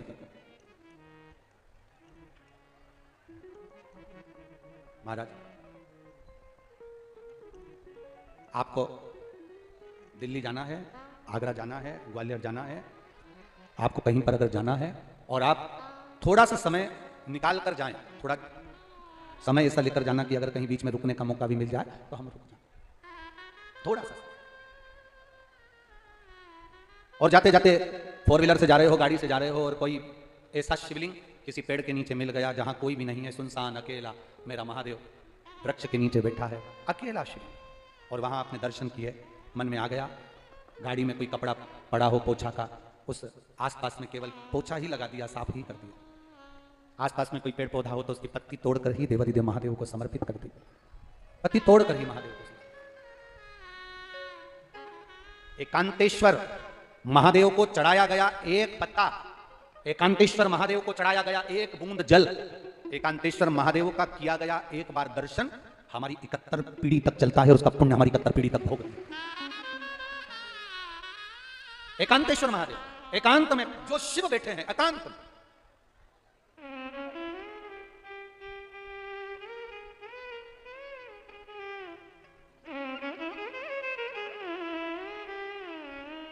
कभी आपके जीवन में ऐसा योग लगे, कभी आपके जीवन में ऐसा क्रम आए, कभी आपके जीवन में ऐसा क्रम लगे, ऐसा योग लगे, तो आप उसका स्मरण करिएगा। जा रहे हो, हम ये अलग से नहीं कहेंगे आपको कि आप अलग से कहीं एकांतेश्वर महादेव को ढूंढो। हम ये नहीं कहेंगे कभी भी कि आप कहीं एकांत में महादेव हो तो वहां जाकर बैठो, नहीं। आपके चलते चलते में, आपके चलते चलते स्मरण में आप अपना काम करते रहो, अपना कर्म करते रहो, अपना काम में लगे रहो, अपने स्मरण में लगे रहो, और उसके बीच में आप कर्म करते रहो, उसके बीच में एकांतेश्वर महादेव का शिव कथा कहती है। हम तो यहां तक कहेंगे, अगर मेरी बहनों से, मेरे भाइयों से निवेदन है, जिसका बच्चा मंदबुद्धि हो, माइंड ने काम कम कर रहा हो, बुद्धि से कमजोर हो, चित्तवृत्ति से कमजोर हो, या शरीर से कमजोर हो, जिसका बच्चा बुद्धि से कमजोर हो, कभी अगर मौका मिल जाए तो गाय का जो दूध होता है, उस दूध का दही बनाकर, थोड़ा सा दही का निर्माण कर कहीं एकांत का शिवलिंग अगर आपको कहीं दिख जाए, एकांत अकेला बैठा है मेरा देवाधिदेव महादेव, तो एकांतेश्वर महादेव पर 5 बेलपत्र पहले समर्पित करें, फिर जो दही आप बनाकर लेकर गए हैं वो एकांतेश्वर महादेव को समर्पित करें। उस बेलपत्र को और उस दही को वापिस शिवलिंग पे से उठाकर डब्बे में या कटोरी में लेकर आए, शिवलिंग का अच्छे से स्नान कराकर, चंदन पूजन कर दही लेकर आ जाए। और जो दही लेकर आए हो, जो बुद्धि से कमजोर व्यक्ति है, अगर बन सके प्रदोष के दिन कर लोगे तो ज्यादा लाभदायक हो, सोमवार के अष्टमी को कर लोगे तो ज्यादा लाभदायक हो, या 12 महीने हर महीने शिवरात्रि आती है, कोई सी भी शिवरात्रि पर करोगे तो ज्यादा लाभदायक होगा। वो चढ़ा हुआ दही बच्चे को सुबह, दोपहर, शाम थोड़ा थोड़ा सा, पहले जो बेलपत्री लाए हो वो बेलपत्री उसको चूरा कर खाते बन जाए तो दे दो खानों को, नहीं बने तो उस बेलपत्री का चूरा कर उसको पीस कर उसकी गोली बनाकर दे दो, जिससे बच्चा निकल जाए। और थोड़ा सा दही जो एकांतेश्वर महादेव पर से लेकर आए हो उसको चटाना प्रारंभ करो। 3 या 4 बार प्रदोष पर कर लिया, या 2-4 आपने महीने की शिवरात्रि पर कर लिया, बच्चे में जो विकास होगा आपको भी लगेगा कि मेरा बच्चा धीरे धीरे प्रबल होता जा रहा है। अब वो धीरे धीरे उसके मुंह से अगर लाल टपक रही है, पलंग पर पड़ा रहता है और मंद बुद्धि टाइप का है, तो उसमें अंतर आना प्रारंभ होता है। फल मिलता जरूर, एक पत्र आया,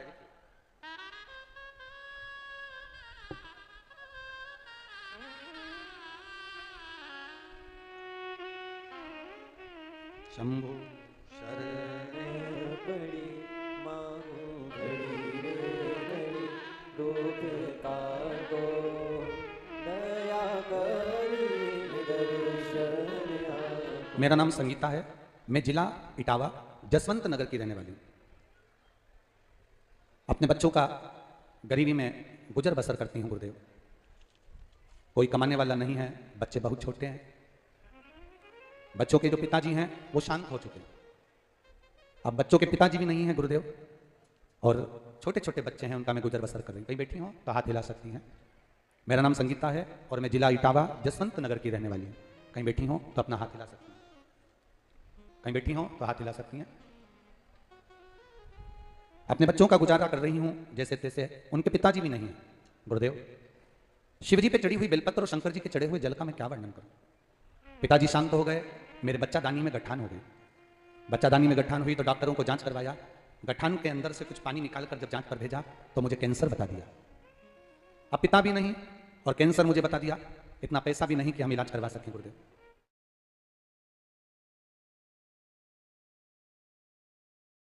डॉक्टर ने क्या बताया है तुझको, मैं अपने बच्चे को कैसे बताऊं कि मुझे कैंसर बता दिया। पिता होते तो संभालते, अकेली बच्चों को पालने वाली। माँ तू रो रही है, तेरी आंख में आंसू है।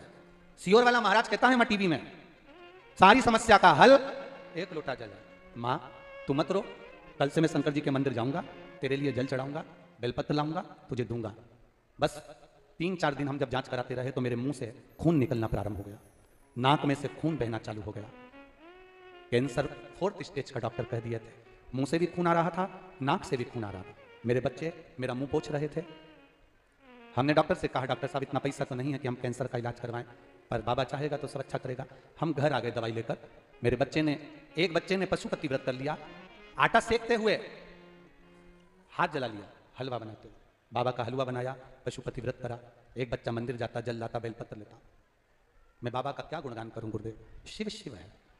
मेरे बच्चे बस एक ही बात कहते हैं, सियोर वाला महाराज कहता है ना माँ, वो व्यासपीठ से शिव को याद करता है, माँ शंकर आता है, तू चिंता ना करते रहे, मुंह में से खून निकलना बंद होगा, तेरी नाक में से खून निकलना बंद होगा। गुरुदेव बेलपत्री खाई, जल पिया, पशुपतिनाथ का मेरे बच्चे ने दूसरा व्रत करा, हम जांच कराने के लिए वापस हॉस्पिटल गए, फिर वापस पानी निकाला गया, फिर भेजा गया, अगली रिपोर्ट नॉर्मल आ गई, कैंसर समाप्त।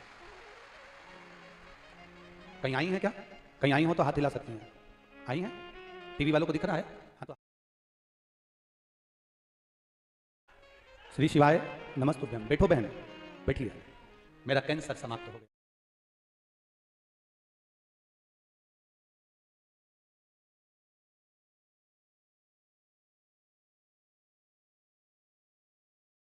शिव है, ओघड़ी कहते हैं उसको, कहां नहीं, किस स्थान पर नहीं। भरोसा अगर पक्का है मिलता जरूर है। भरोसा मैं उन बच्चों को धन्यवाद दूंगा जिनके हृदय में शिव के प्रति इतना भाव जागृत हुआ।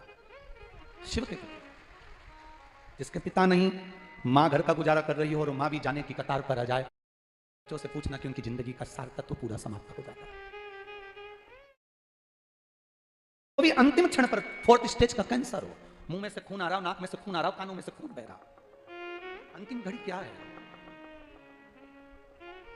मेरे बाबा दया करना, मैं तेरे भरोसे हूँ, मेरे बाबा दया करना,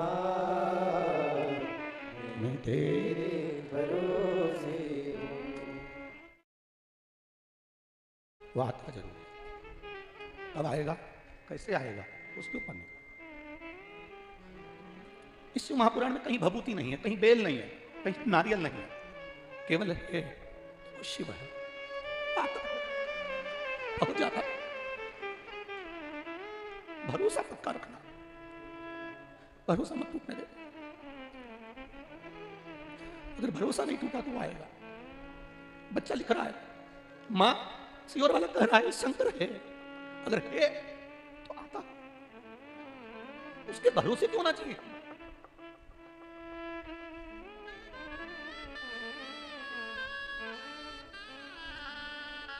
जिस दिन तुम्हारी आंखें शंकर को पहचान जाएगी, भटकना छोड़ दोगे,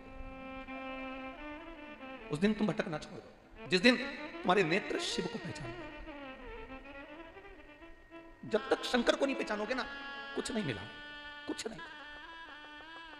शंकर जी को जड़ चढ़ाना कोई ढोंग कहेगा, कोई बेलपत्री खाने को ढोंग कहेगा, कोई हमको टोटका वाला महाराज कह देगा, कोई ढोंगी कह देगा, सब चलेगा। पर आपसे तो केवल इतना निवेदन है, शंकर को जल चढ़ाना अगर ढोंग है तो वो ढोंग हमको पसंद है। शंकर को बेलपत्र चढ़ाना अगर ढोंग है तो वो ढोंग हमें पसंद है। शिव को जल चढ़ाने से अगर आपका दुख मिट जाए तो वो टोटका भी पसंद है। ए मेरी जीजियों, आप आए जरूर हो, आपके पत्र का इंतजार करूंगा। जितने आए हो ना, जब कहीं कथा होगी, किसी का पत्र 3 महीने में पहुंचेगा तो किसी का 1.5 महीने में पहुंचेगा। ये पक्का कहता हूं, पत्र जरूर पहुंचेगा। ये विश्वास है हमारा शिव के प्रति, ये भरोसा है हमारा शंकर के प्रति। वो कब, कैसे, कहां करुणा करेगा वो। अरे तेरे भरोसे मेरी गाड़ी, तू जाने तेरा काम जाने। हमारा जीवन सर्वस्व तेरे भरोसे पर चल रहा है। हम कैसे कहें, लोग कहें पिता, लोग कहें कौन है तुम्हारे साथ, अकेले हो? हम कहते अकेले नहीं। जिस समय तुम्हारे मुख से श्री शिवाय नमस्तुभ्यम निकले, उस दिन समझना कि ये जिंदगी का एक शंकर, जीवन का एक सुख हमारे साथ चल रहा है, आनंद हमारे साथ चल रहा है। शिव तुम्हारे साथ। लोग कहते हैं कहाँ का मंत्र लेकर आ गए श्री शिवाय नमस्तुभ्यम। हम कहते हैं जब कर तो देखो। जिस दिन जपना प्रारंभ करोगे, चलते फिरते मोबाइल पर भी अगर बोल रहे हो ना श्री शिवाय नमस्तुभ्यम, एक दूसरे से बात करते करते भी एक बार मुख से श्री शिवाय नमस्तुभ्यम निकल गया तो कितना सुख देता है वो देखिए। विद्धेश्वर संहिता शिव महापुराण में लिखा है, गीता प्रेस गोरखपुर की शिव पुराण बाजार से लेकर आओ और उसके विद्धेश्वर संहिता में पढ़ो। उसमें लिखा है श्री शिवाय नमस्तुभ्यम कहने वाले मुख का अगर कोई दर्शन भी कर लेता है तो उसको अश्वमेध यज्ञ का पुण्य फल प्राप्त हो जाता। केवल मुख का दर्शन, केवल चेहरे का दर्शन ही हो जाए, बहुत बहुत मिला। ललिता जी से कहा कि अब मुझे आप सखी भाव की दीक्षा दो। शंकर भगवान स्वयं सखी भाव की दीक्षा लिए और सखी भाव की दीक्षा लेकर भोलेनाथ भगवान देवाधिदेव महादेव जब सखी भाव की दीक्षा ग्रहण कर लेते हैं, तब तुरंत ललिता जी शिव जी का श्रृंगार करवाती हैं। स्वयं ललिता एकांत में शंकर भगवान मौन आनंद के साथ बैठ गए एकांत में। आज ललिता जी ने सखी भाव की दीक्षा दी है भोलेनाथ को, सखी भाव की दीक्षा ललिता जी। और जब सखी भाव की दीक्षा ललिता जी दी हैं, सखी भाव की दीक्षा जब ललिता जी ने दे दी, तब शिव एकांत में अकेले जाकर बैठ गए। 33 कोटि देवता ब्रह्मांड में विचार करने लगे कि महादेव कहां है। कैलाश पर नहीं मिलते, शिव कैलाश पर नहीं है, काशी में भी नहीं, केदार में भी नहीं, उज्जैनी भी नहीं, गए कहां? ढूंढ रहे हैं। क्या देखा? ब्रज की रज में एकांत में जाकर बैठ गए। एकांत, ब्रज की रज में एकांत। और एकांत में जब बैठे, इंद्र जो कंस के अत्याचार को देखकर हाहाकार कर रहा था, वरुण, गरुण जो कंस के प्रकोप को देखकर, कंस के प्रभाव को देखकर हाहाकार मचा हुआ था, वो सब भगवान शिव को ढूंढ रहे हैं, भगवान शंकर को ढूंढ।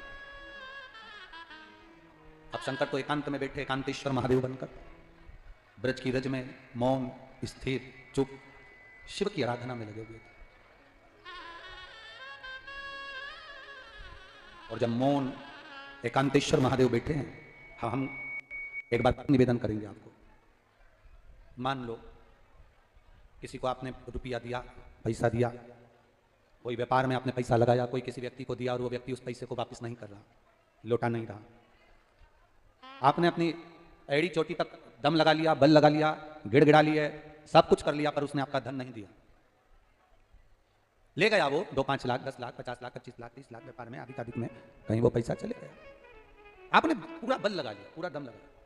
तब आखिरी में जब हताश हो जाओ, या एक कोई पैसा लेकर चले गया उसका भी, और अगर मान लो बहुत सिर पर पैसे का लोड है, कर्जा है उसके लिए, अगर मान लो सिर पर कर्जा भी बहुत ज्यादा है, कोई पैसा आपका किसी को देना है और वो बहुत परेशान कर रहा है, धन दीजिए, हमारा पैसा दीजिए, हमारा पैसा दीजिए, हमारा पैसा दीजिए, तो ये दोनों के लिए सर्वश्रेष्ठ, एक पैसा गया हुआ भी वापस बुलाने के लिए भी, और एक अपना स्वयं का कर्जा चुकाने के लिए, दोनों के लिए।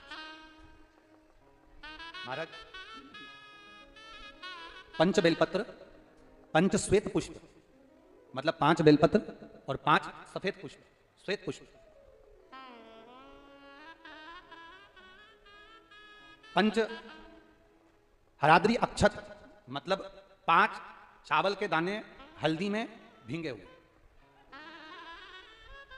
पंच बेलपत्र, पंच पुष्प और 5 हल्दी में भींगे हुए अक्षत के दाने। महाराज एकांतेश्वर महादेव, एकांत में कोई शिवलिंग हो तो, और अगर एकांत में शिवलिंग ना मिले और कोई शिवरात्रि आपके मध्य में आ रही हो, महाराज हर महीने शिवरात्रि आती है और महीने की शिवरात्रि पड़ रही हो और आपको एकांतेश्वर शिवलिंग भी नहीं मिल रहा, एकांत का कोई शिवलिंग नहीं मिल रहा, तो एकांत में कहीं जाकर एकांत के अंदर किसी मिट्टी का ही शिवलिंग का निर्माण कर कर ये 5 बेलपत्र, 5 श्वेत पुष्प, 5 हल्दी के चावल बाबा को अभिषेक पूजन करने के बाद धीरे धीरे समर्पित करें। क्रम क्या है?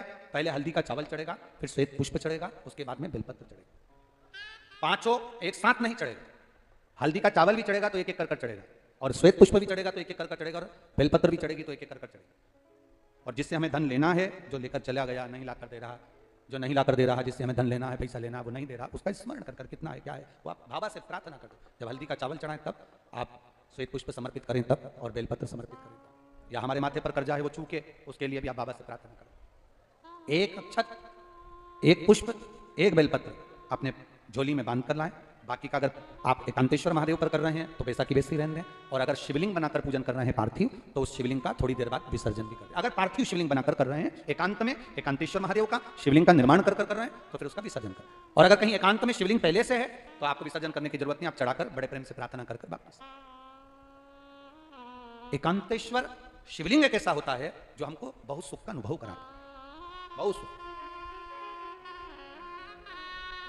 हम तो यहां तक कहेंगे जिसकी रीढ़ की हड्डी में गेपा जाए, घुटने में गेपा जाए, डॉक्टर ऑपरेशन का बोले उससे पहले भी एकांतेश्वर का पूजन जरूर, उसका फल मिलेगा। एकांतेश्वर महादेव सुख प्रदान करते हैं, आनंद देते हैं। बोले एकांतेश्वर महादेव की, वो सुख का अनुभव कराते। रावण क्या करता था? रावण की लंका में जहां रावण भगवान शंकर की आराधना करता था, वहां रावण के पास एक शिवलिंग था जिसकी वो आराधना करता था, पूजन करता था, अर्चना करता था।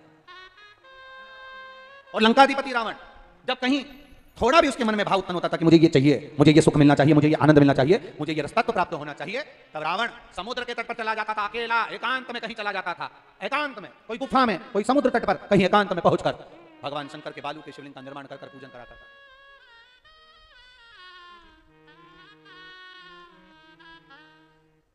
कोई कहता है गुरुजी भगवान राम जी ने रामेश्वर धाम की स्थापना करी, क्या राम जी ने और भी शिवलिंग की स्थापना करी? हम कहते हैं एक बार प्रयास करना। राम पथगमन भारत की सरकार द्वारा बनाया गया है।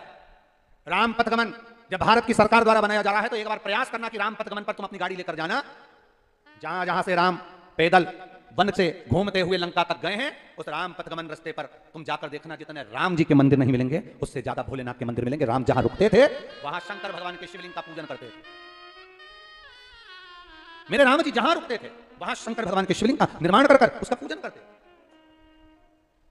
पूरे राम पथगमन में आप जाकर देखिए, पूरे राम पथगमन में आप चलकर देखो, राम पथगमन में चलेंगे, जहां जहां राम जी गए वहां शंकर की आराधना करी है राघव जी। जब आप लोग कार्तिक के महीने की कथा 21 नवंबर से 25 नवंबर नासिक में 5 दिन की जब शिव महापुराण की कथा पंचवटी में आप सुने, भगवान राम की पवित्र भूमि पर, भगवान त्र्यंबकेश्वर महादेव की पवित्र भूमि पर जब नासिक में 21 नवंबर से 25 नवंबर तक इसी महीने में जब 5 दिन की शिव महापुराण की कथा नासिक में सुने, तब आप उसमें स्मरण करेंगे कि पंचवटी में नासिक में वन क्षेत्र में भगवान राम ने शंकर जी की कितनी जगह स्थापना करी, कितनी जगह। राम एकांत में बैठते थे और भगवान शंकर की आराधना कर भगवान शिव की अर्चना में डूब जाते। मेरे भगवान कृष्ण जब जब मेरे भगवान कृष्ण के हृदय में लगता था कि क्या करूं, तब भगवान कृष्ण शिव की आराधना में डूब जाते। शिव एकांत में बैठ गए, देवता सब आए, प्रार्थना करिए, बाबा कुछ करिए। भगवान कहते हैं क्या चाहते हो? बस इस कंस का वध होना चाहिए। भगवान ने कहा चिंता न करिए, एक बार मैं कृष्ण का और कृष्ण मेरे हो जाएं। भगवान कृष्ण के पास में बल तो बहुत है पर छल बल दोनों ही प्रदान करना है। मैं स्वयं रास मंडली में जाऊंगा। सुंदर भाव से भगवान शंकर कैलाश में चले गए, पार्वती जी से विनय करी, निवेदन कर। पार्वती से आज भोलेनाथ कहे, पार्वती से बोले अरे मैं भी चलूंगा तेरे साथ में, तेरे साथ में। गोपेश्वर गोपी शिव महापुराण की कथा जो सुन रहे हो उसका आनंद देखो।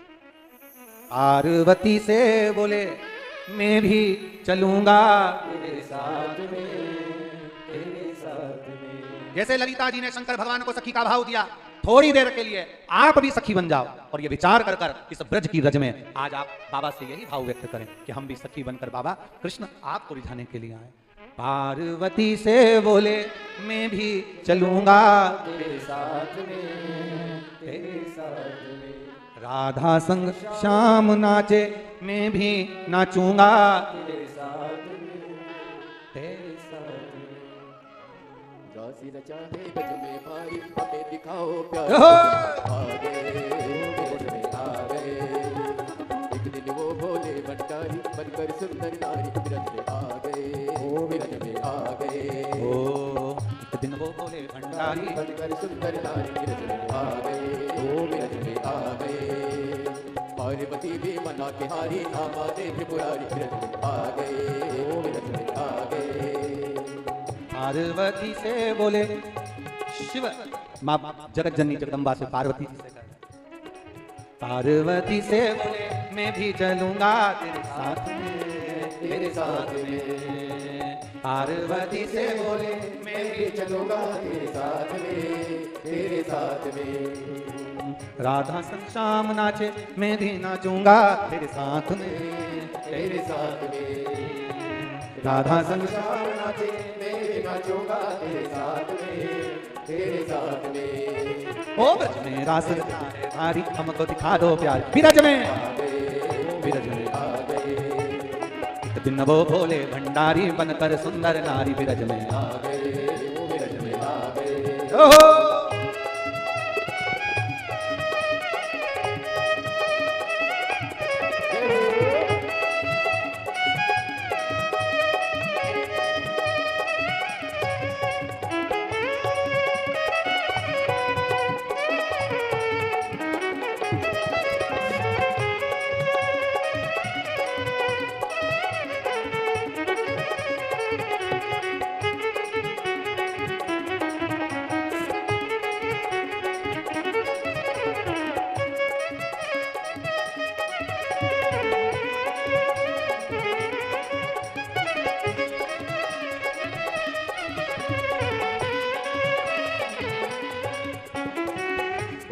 भोले स्वामी कैसे ले जाऊं तुम्हें साथ में, तुम्हें साथ में। ओ मेरे भोले स्वामी कैसे ले जाऊं तुम्हें रास में, तुम्हें साथ में। मोहन के सिवा वहाँ कोई ना जाए उस रास में, कोई रास में। मोहन के सिवा वहाँ पुरुष न जावे उस रास में, कोई रास में।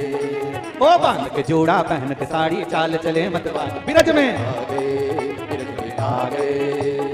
एक दिन वो भोले भंडारी बनकर सुंदर नाथ बिरज में आ गए, बिरज में आ गए, ओ बिरज में आ गए। बिरज में आ गए। जय हो।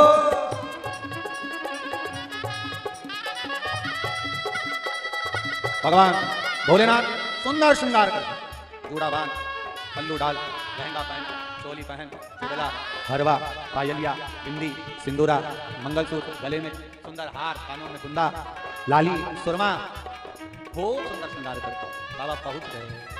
वो बांध के जूड़ा पहन के साड़ी चाल चले मतवान बिरज में आ गए, बिरज में आ गए, बिरज में आ गए। बिरज में आ गए, बिरज में आ गए, बिरज में आ गए। ओ बिरज में आ गए। अपने स्थान पर बैठकर भगवान गोपी गोपेश्वर महादेव से दिल से बाबा से प्रार्थना करिए, भाव से आनंद के साथ जहां जगह मिले वहां बैठकर भाव से कहिए श्री शिवाय नमस्तु, श्री शिवाय नमस्तु, श्री शिवाय नमस्तु, श्री शिवाय नमस्तु, श्री शिवाय नमस्तु। भोला सब दुख काटो मारा, ओ भोला सब दुख काटो मारा। शिव शंकर जपू तेरी माला, भोले बाबा जपू तेरी माला, भोला सब दुख काटो मारा, ओ भोला सब दुख काटो मारा। वेश है मंगलकारी, वेश है मंगलकारी। शमशान वासी हमारा, शमशान वासी हमारा, ओ भोला सब दुख काटो मारा, ओ भोला सब दुख काटो मारा।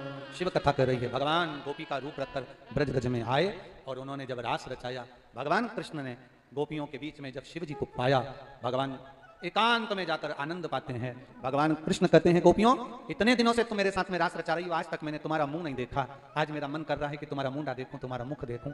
शंकर जी को लगा आज ही देखना जरूरी था। भगवान कृष्ण कहते हैं गोपियों लाइन से खड़े हो जाओ। शंकर जी भी लाइन से खड़े हो गए सबसे आखिरी में। भोलेनाथ ने सोचा आखिरी में खड़ा होऊंगा, जब दर्शन करते करते आएगा भगवान कृष्ण आएंगे मैं वहीं से खसक जाऊंगा। भगवान कृष्ण ने कहा गोपियों मैं उधर से मुंह देखना चालू करूंगा। शंकर भगवान उधर से निकले, इधर आखिरी में खड़े हो गए। भगवान कृष्ण कहने लगे मैं इधर से मुंह देखना चालू करूंगा। भगवान कृष्ण को लग रहा था ये कभी भी खसक जाएंगे, इसलिए इनको बीच में फंसाना जरूरी है।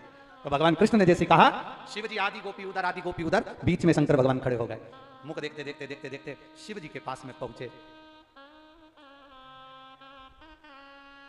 घूंघट बड़ा सा था, सामने कृष्ण खड़े थे। शंकर को लगा देखेंगे तो वो पल्लू को और खींच लिए, घूंघट को और खींचे। खींचते खींचते जो साड़ी की पिन लगी थी जूड़े में वो खसक गई, बड़े सारी जटा अपने आप नीचे लटक गई।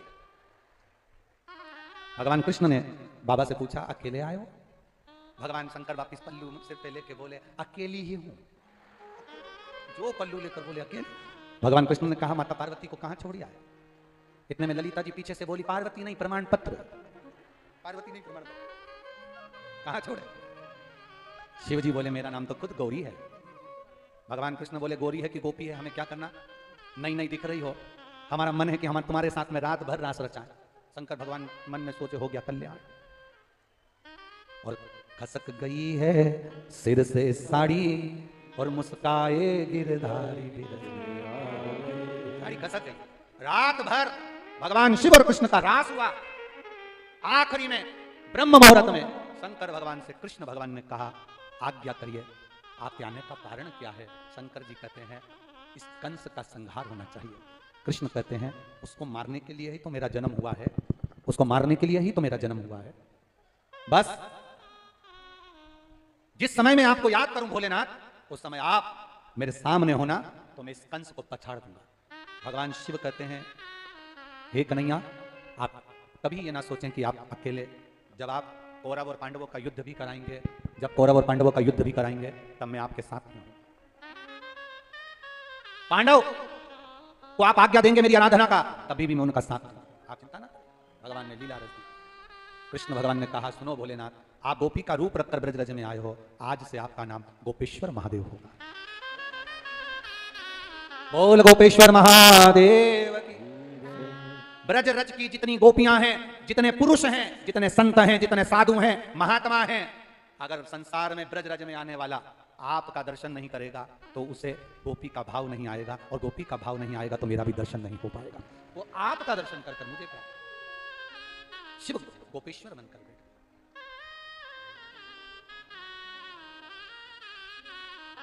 कथा कर रही है, 12 ज्योतिर्लिंग का स्मरण तुमरुका जी ने चंचुला देवी को कराया है।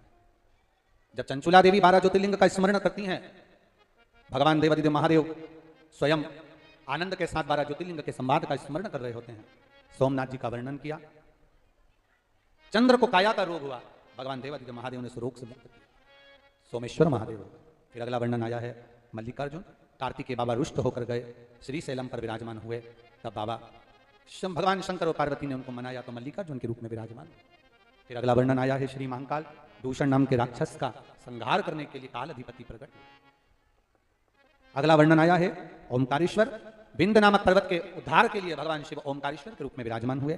फिर आया वर्णन केदारेश्वर का, भगवान नर नारायण के उद्धार के लिए वहां प्रकट हुए। फिर अगला वर्णन है भीमाशंकर, कुंभकर्ण की धर्मपत्नी करकटी का पुत्र भीम, भीम का संहार करने के लिए बाबा प्रकट हुए, भीमाशंकर बनकर प्रकट हुए। अगला वर्णन है श्री काशी विश्वनाथ, मनु शत्रुपा के लिए भगवान काशी में विराजमान हुए। फिर वर्णन है श्री त्र्यंबकेश्वर, गौतम बाबा पर गौ हत्या का दोष लगा, ब्रह्मा विष्णु और महेश तीनों एक जगह पर एकत्रित हुए, तीनों ने आकर गौतम बाबा पर से गौ हत्या का दोष मिटाया। कार्तिक के महीने में जो 21 तारीख से 25 तारीख तक नासिक में कथा है, त्र्यंबकेश्वर बाबा के पावन चरणों में आप और हम दामोदर मास में, कार्तिक मास में सिर पर अगर कोई पाप कर्म भी होगा तो बाबा की 5 दिवसीय कथा से हमारे मस्तक का पाप भी धुल जावे, ये भाव से सेवन। गौतम बाबा सुंदर आनंद के साथ सुख पाए, त्र्यंबकेश्वर भगवान का दर्शन करा। अगला वर्णन आता है श्री वैद्यनाथ जी का, रावण भगवान शंकर को लेकर चले, बाबा का मन नहीं था, नहीं गए, वैद्यनाथ जी के रूप में विराजमान। अगला वर्णन है नागेश्वर, दारुक नाम के राक्षस का संहार भगवान करे, नागेश्वर के रूप में विराजमान हुए। फिर वर्णन आता है रामेश्वरम, भगवान राम ने सेतु पार करने से पहले शिव जी की स्थापना करी। फिर वर्णन आया है कृष्णेश्वर, सुधर्म नाम के ब्राह्मण की पत्नी घूष्मा के पुत्र सुदेहा ने मार दिया था, जिसको भगवान शंकर ने जीवित करा, कृष्णेश्वर महादेव के रूप में विराजमान। शंकर शिव ओघड़ी है, दयालु है, दातार है, अपने पास जो रखता है वो जनमानस के कल्याण के लिए रखता है। जैसे सीहोर का रुद्राक्ष कभी बेचा नहीं जाता, सीहोर का रुद्राक्ष कहीं बेचने के लिए दिया नहीं जाता, सीहोर का रुद्राक्ष कहीं बेचने के लिए व्यापार के लिए नहीं दिया जाता। जो बाबा के धाम आता है, झोली पसार कर मांगता है, कंकर शंकर की पूजन करता है और रुद्राक्ष लेकर जाता है, बाबा उसको कुबेर भंडारी इतना दे देता है कि वो 3 महीने में वापिस आ जाता है, 3 महीने में वापिस आ जाता है। ये साधारण नहीं है, सीहोर का कुबेरेश्वर धाम का कंकर शंकर और रुद्राक्ष ये जीवन का एक सुख है। भगवान तुमरुका जी ने चंचुला देवी को कथा सुनाई, बाबा देवादिदेव महादेव ने मस्तक की बेलपत्र शिव पोथी को समर्पित करी, भाव के साथ में देवादिदेव महादेव माता पार्वती जी से भाव से कहते हैं ये कथा कलिकाल में जनमानस के कल्याण का विषय है। गोपेश्वर गोपी शिव महापुराण की कथा जो श्री सुभाष चंद्र अग्रवाल जी बांसैया, श्रीमती रेणु अग्रवाल जी, श्री सौरभ अग्रवाल जी बांसैया, श्रीमती सोनल अग्रवाल जी, समस्त शिव भक्त परिवार को उसी कला जिला मथुरा की ओर से चल रही थी। 7 दिवसीय कथा आज विराम लेने के लिए जा रही है। बाबा की कृपा आप सब पर बनी रहे। यहाँ से जब आप लोग आरती के बाद में उठकर जाएंगे तब बाबा से प्रार्थना कर जाना, बाबा हमारी झोली ऐसी भरना कि बाबा हम भी जिंदगी में एक बार शिव महापुराण की कथा करा सकें, ऐसी कृपा करना। जितने लोग आस्था चैनल के माध्यम से, फेसबुक यूट्यूब के माध्यम से पवित्र पावन शिव महापुराण की कथा को श्रवण कर रहे हैं, उन सभी को दीपावली की और आप सभी को धनतेरस, रूप चौदस, दीपावली और गोवर्धन पूजन की बहुत बहुत बधाई।